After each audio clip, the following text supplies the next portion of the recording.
Good morning, folks. Well, it's a new day. Looks like we're gonna have some good weather to work with today, so we got plenty to do around here. I gotta start off by taking my dad's tractor back to him. He let me use it to sow the grass seed when we were sowing around the pond. And I'm gonna pick up a plow out at his house. The kids are wanting to grow my garden this year, so I should have plowed it back before winter, but that didn't happen. So I'm gonna go ahead and plow it in there, and we'll sow us some corn and who knows what else there in the next few weeks. Got that to do, got to mow some grass, just got all kinds of projects, so getting an early start, so let's see how much we can get done. And also, I got something new I want to show you today.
This will be interesting. And it wasn't empty.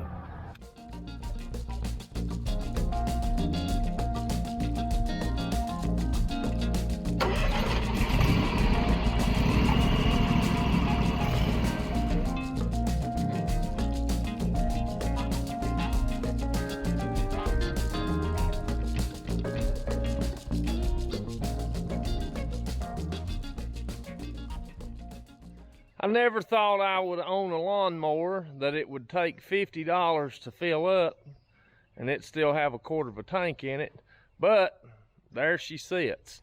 This is a Cub Cadet Pro Z 972 SD. Now if you look around here on the tank, they've got a Pro Z 900. I don't know if the sticker guy got mixed up or not, but it's a Pro Z 972 is what I was told I bought. But this is a 72-inch cut, and it's their slope mower. You can see it's got duals on the back. It's made to cut slopes. I know you probably asked me, well, why in the world did you buy it for? Well, I'm gonna have, when I get everything sowed up here, I'm gonna have a lot of grass to cut. So I wanted a 72-inch deck, and I wanted a commercial mower, something that's gonna last me for a long time. But I got to thinking, if you've seen any of my prior videos, you know I've built the pond down there and I've got some banks. But I will guarantee you anybody watching this video will have paid less money for a vehicle than what you can buy a commercial mower for these days. So I was sold on Skag. I know there's all different makes and models, and probably the debate will go on who makes the best mower, but I was gonna buy the best Skag I could buy, a 72-inch cut. But I got to thinking, my son will be mowing on this, my wife may mow at some point, and I've got those banks around that pond, and I don't want a $15,000 lawnmower down in the bottom of the pond. So I bought it for this reason: the steering capability and the way they're supposed to sit on a bank. This is a zero-turn mower if you turn that steering wheel far enough, but it's a geared mechanism that holds these front tires, so you don't have the crazy wheels up here in the front that'll let the front of the mower take off down the hill. So I wasn't so much worried about them. They can swim. That big $15,000 Skag I was gonna buy can't. So anyway, that's the reason I went with this. I've got a property a couple counties over that's got a pretty steep bank, and so we'll test this baby out here in the coming weeks and see just how well it will sit on a bank. But I'm gonna let the dew sort of die off and work on a couple more projects, and then we'll go down there in a couple hours and we'll mow around where we sowed grass back in the fall around the driveway, and then down there along the little drainage ditch, and we'll test this baby out. I've had it for 2 or 3 weeks and mowed just at the house we live in now, which it ain't a big enough yard to even warm it up. But I will say so far, it's pretty comfortable to mow on. It's got an air ride seat that you can pump up or let out. The pedals, I will tell you, takes a little getting used to if you've mowed on a 0 turn with the sticks. I don't like that as good as the sticks when you're just, you know, around tight stuff, but when you're just mowing big areas, it's pretty nice. And then I know the steering wheel probably may not be the cool thing, but you got anything of any size, that steering wheel is pretty nice. So it may not be the coolest, but it's pretty comfortable. So let's work on a few other things and then we'll go mow a little grass. All right, first project at hand. I'm ready to tie my water lines together. So I have this line here that comes from this trench, which leads all the way down to the road. And then the line rolled up over there goes through my same trench that my field line, drain line comes through. It goes under the road and then loops and goes back in front of the building, and then it actually goes up here, and you can see the fence post bale of hay up there. It's stubbed up there for any kind of future development, but it's tied into the building. So what I'm going to do, I went and took out a small loan and I bought 2 shark bite ball valves, 1-inch ball valves. And if you think I'm joking, go buy you a couple of them babies. They're proud of them. But what I'm going to do, I went to the water department and got them to sell me a meter base. And so I'm going to have these 2 valves, and I'm going to basically create me a main shutoff up here at the top of the hill. That way, if anything goes wrong, I don't have to go all the way to the road to cut the water off. So I'm going to put a T in, and I'm continue and tie this line into the line going over to the building, and then I'll have the T to where I can put a valve over here, and when we build the house right here, I can come over here, tie into the trench, plug into the other valve, and then run over, and I'll be able to cut the hot water off to the house as well. So I'm going to get my meter box leveled up in here. All this above that will get this fall. Hopefully we'll have house underway, and I can come in here this fall and finish sowing all my grass and get my yard here in front of the house, getting it fixed. So I'll have some topsoil that'll come in here over it, so I'll probably will just bring it ground level. So I've got my bar laid across there to give me an idea of ground level. We'll have some topsoil coming this way, but I may let it be proud an inch. But I'm going to get it leveled up, get it down the hole, and then we'll terminate our 2 lines and get our valves put in place, and then we'll be able to cover this little bit of the ditch up and have that behind us.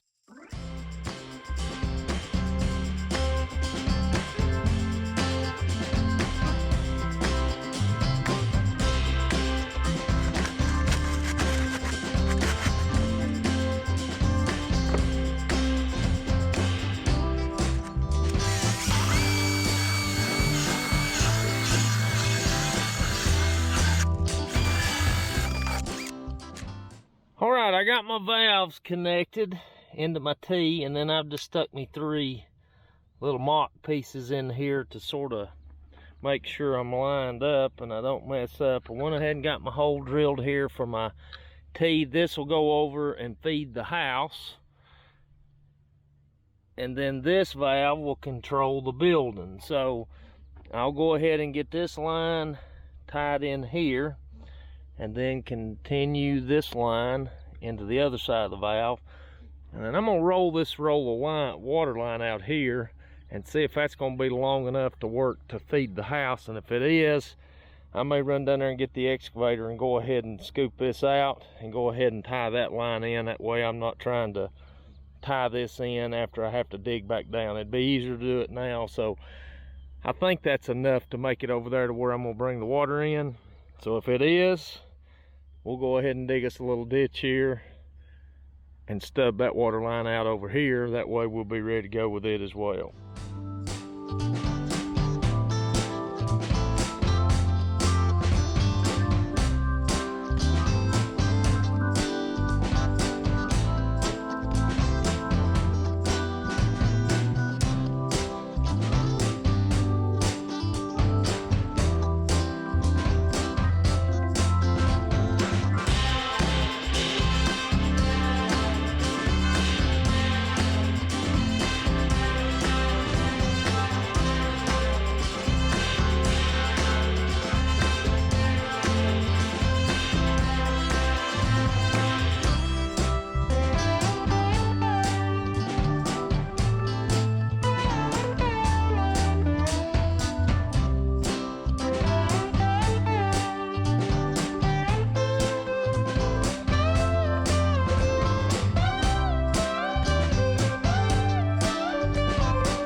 All right, I think that'll work.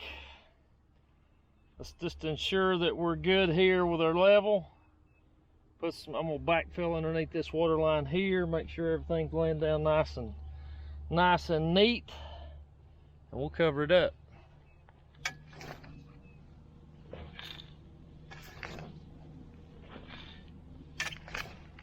Tell you what, before I get too crazy, I've got to plug the ends of the other two lines in the building.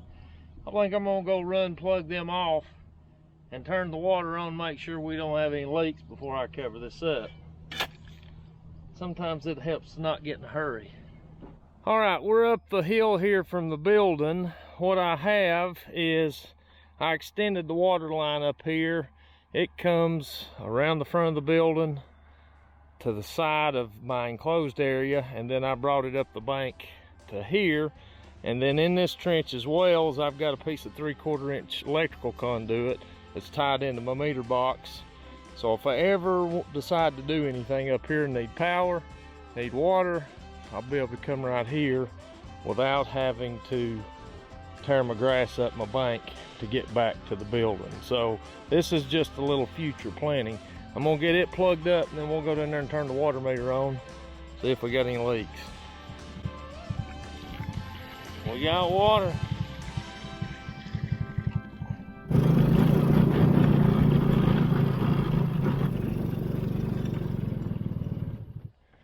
All right, let's see if we've got any leaks in here. I don't see any water squirting.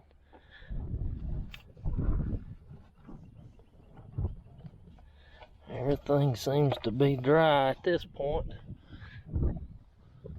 Make sure we got water up here. I'm gonna turn this valve on and we'll see if we got any squirting out over there. Oh yeah, we got water.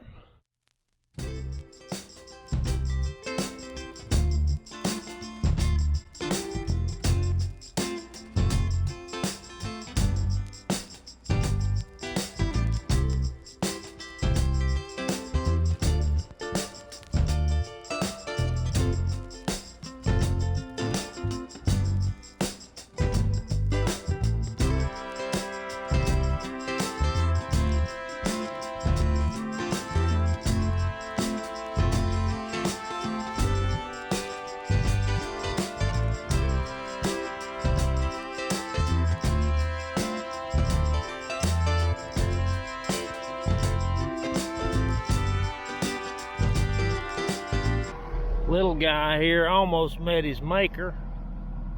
Come on up out there, buddy. There you go. Scoot along, scoot along. You're gonna get run over. All right, got that covered up. I left it just a little low there so that way when I bring topsoil in here, we'll bring it around it, blend it back into where we've already got grass growing here, and we ought to be good. So I'm just gonna roll this water line up here at the hole, and then let's find something else to do.